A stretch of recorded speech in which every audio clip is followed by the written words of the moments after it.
Welcome to Wealthwise by Samuel. Today we'll talk about the concept of opening a new business in the United States of America. I stay in California, so I have got and run a number of organizations, so I really understand how really this works.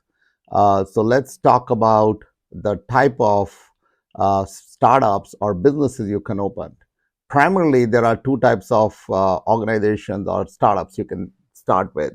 Number one is a limited liability company, and the second is called a corporation.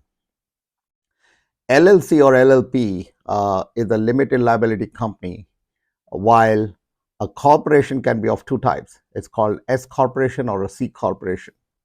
Now, if I'm looking at starting a business, the first question I'm going to ask is, am I a US resident? Right? If you are a US citizen or a US permanent card holder or a green card holder, then you can open any of the above. You can open a LLC, you can open a S corporation, and or you can also open a C corporation. However, among the three entities, only S corporation can be opened by a green card holder or a permanent resident or a US citizen. The other two companies can be opened irrespective of your residency status. Now, that was the first question. So if I'm going to look at a company, I have to look at my personal status. If I'm a green card holder or if I'm a US resident or a US citizen, then I can open any of the above: LLC, S Corp, or C Corp. However, I am the only one as a PR or a citizen who can open a S Corp. Second thing, number two, I'm going to look at how I'm going to structure the organization. Am I going to have members or partners in my organization, or I'm going to have shareholders? And if I'm going to have shareholders, then how many shareholders am I going to have? So LLC allows you to have any number of members or partners, and there is no restriction to number of partners, right? However, each of the partner is kind of a co-owner, and anything that happens in the company in terms of taxation, all the partners become liable for it. In a S corporation, if I'm a green card holder or a permanent resident or a citizen, I am separate from the corporation in terms of my payroll, right? So my payroll is run separately. However, my margins of profit, which is the dividend distribution or the distribution of the company, is only taxed at the corporation level, right? In a C corporation, it's a double tax entity. That means anything that the corporation earns is taxed at the corporation level and also at the employee, and irrespective of whether you're a director or a board member, you have to pay double taxation. So the second aspect, in terms of number of shareholders, S corporation can have maximum 100 shareholders. LLC can have unlimited number of partners, while a C corporation is the best fit for a venture funding company, or if you want to have different types of shareholders, like you want to have convertible notes, right? You want to have preferred shares, or you want to have public shares. So if you're going to grow your organization and get investment and funding from outside partners, then C corporation is the entity you would like to open. So again, if you're going to be less than 100 directors, and if you are a resident of US, then you will open a S corporation. If you want unlimited number of shareholders and different type of shares to be opened, then you'll open a C corporation.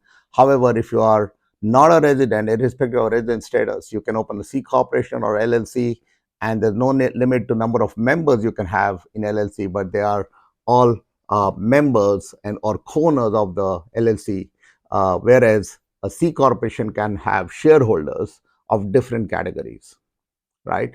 So that was the second aspect, is what kind of distribution am I going to do with the shareholders? Number three is a very important aspect, and this is a taxation, right? LLCs are taxed as self-employment or business owners. So irrespective of what the company makes, it's a pass-through entity.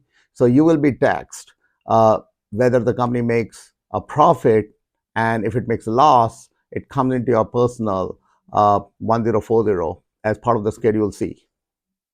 So you will basically have the profit and loss showing up in your tax returns. Okay. Now coming to corporations, if you are S corporation, it's a 50-50. My payroll is taxed as an employee. However, the dividends I'm going to receive from an S corporation or the distribution of profit I'm going to get from S corporation can be taxed at the corporation level. I do not have to, or I'm not really liable to pay taxes on those as long as I meet the guidelines of IRS. As a C corporation, it's a dual tax identity. That means everything that the corporation owns, you pay taxes there, and you also pay taxes on the payroll, plus you pay the taxes on the distribution. Typically, the taxes are around 15.3% on the $100,000. So if I'm a LLC, I'll pay 15.3% as a pass-through entity. If I'm a S corporation, I'll pay 50% of that, which is 7,150 as a distribution tax, and the balance will be my payroll tax. As a C corporation, I would pay the tax on the income that the C corporation generates, which is the whole 100,000, right? As well as on my salary and the distribution. So in terms of taxation, I would say C corporation would be the number 3 option, S corporation would be the number 1 option, and LLC would be the number 2 option. So that's as far as taxation concerned. Now, talking about the administrative aspect of it, that means how cumbersome or how difficult it is to maintain the documents of these 3 organizations. The easiest documentation you can maintain is for LLC, right? An LLC can elect to be taxed as a S corporation or a C corporation. So you can have a hybrid company where you are taxed as a S corporation or a C corporation, and you are still an LLC where you have large number of members or co-owners, but they are sheltered in terms of taxes, which is a very great solution for people who do not want to have a tax liability on their books, right? Number 2, the S corporation, basically, as I told you, it's a 50-50 tax. However, the S corporation, you have more compliance, more guidelines. So you'll have to file the federal compliance guidelines and the state compliance guidelines. And as well as in the C corporation, you have to have the federal compliance and the state compliance guidelines to be met, as well as tax liability. So the compliance is, I would say, is the highest in C corporation. The mid-level would be the S corporation, and the lowest would be the LLC, just in terms of compliance guidelines, taxation, and paperwork, and filing, and maintaining books of accounts, as well as your annual shareholder meetings. So if you're S corporation or C corporation, you keep your minute book, you do your annual general meeting, you file your articles of association, you are accountable to the shareholders of S&C Corporation, whereas LLC as a co-owner just operates like a proprietary organization or a bunch of partners. So those would be the 4 important aspects. So again, these are the 4 important criteria that you will like to consider when you open a corporation or a LLC in US, depending on your personal status. So your personal status, your direction of the business, the taxation is number 3, right? And the management of compliance and guidelines would be the 4th aspect. So I hope this video was useful to you guys. If you are looking to open a startup or a business in US, you should look at all these 3 guidelines and appropriately decide what works best for your individual situation.